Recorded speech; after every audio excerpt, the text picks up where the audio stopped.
En este canal ya hemos visto modelos para explicar el comportamiento de una variable en función de otras variables, ya sean cantidades o variables categóricas.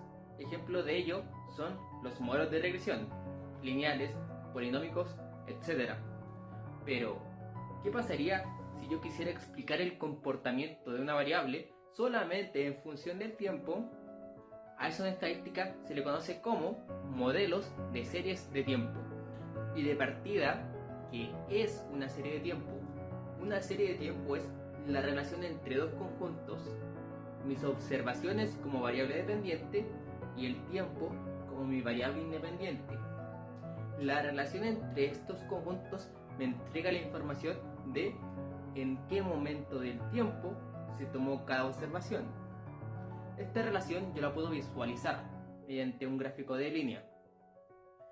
Este gráfico a mí como analista me entrega información sobre sus componentes, propiedades y características, las cuales son fundamentales para poder determinar qué tipo de modelos de series de tiempo se pueden utilizar para predecir esa variable.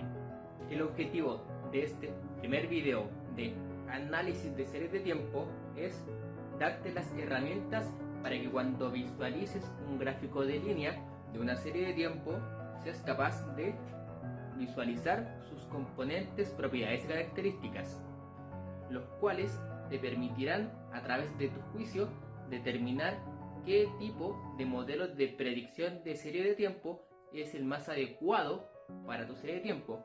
Dichos métodos serán enseñados en posteriores videos. Sin nada más que decir, comencemos. Para empezar, vamos a ver ejemplos que existen en la vida real de series de tiempo, las cuales tienen un periodo de análisis de 5 años. Aquí tenemos las acciones de la empresa Southwest Airlines. Acá tenemos el crecimiento de la UF, que es una divisa de la cual se ajusta por inflación. Aquí tenemos las acciones de Nvidia y aquí tenemos las acciones de Tesla.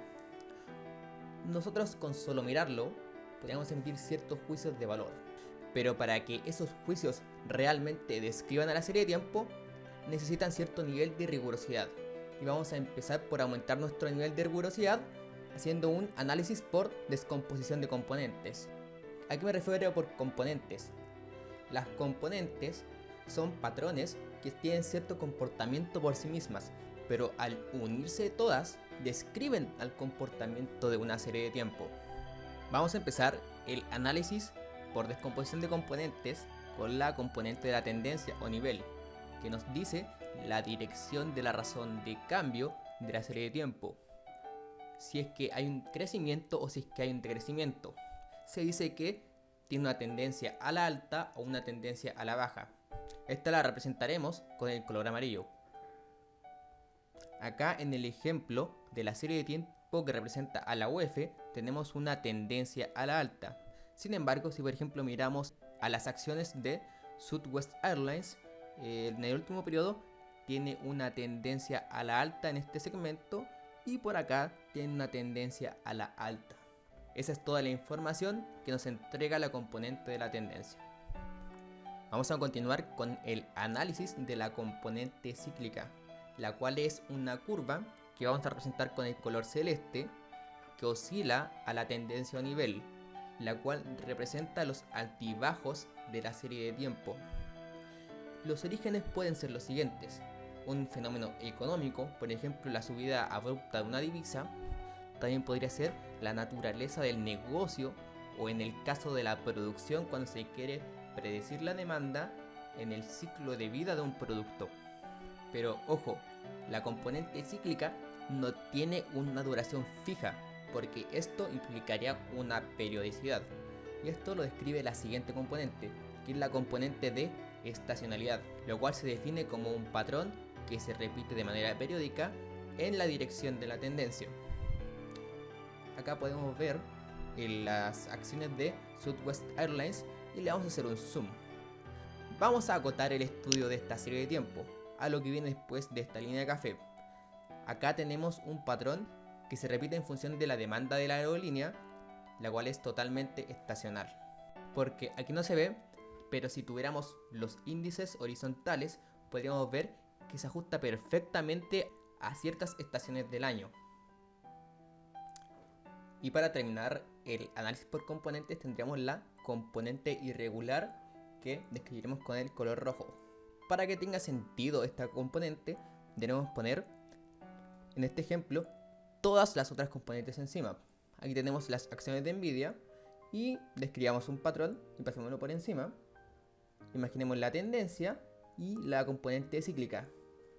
Todo lo que no alcancen a agarrar, por así decirlo, las otras componentes se define como lo irregular o aleatorio, que en el fondo es lo que no podemos explicar de la serie de tiempo. Consideremos que esto es un análisis de manera visual, pero ¿existe alguna propiedad de la serie de tiempo que nos permita saber la presencia o ausencia de estas componentes?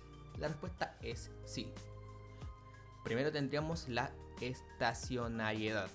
No confundir con estacionalidad. La estacionariedad quiere decir que la serie de tiempo mantiene sus propiedades. Varianza constante, media constante. Por ejemplo, acá en Southwest Airlines estaríamos hablando de una serie no estacionaria, porque en el conjunto de toda la serie aquí tiene cierto comportamiento y ciertas tendencias distintas, lo cual automáticamente la hace una serie no estacionaria.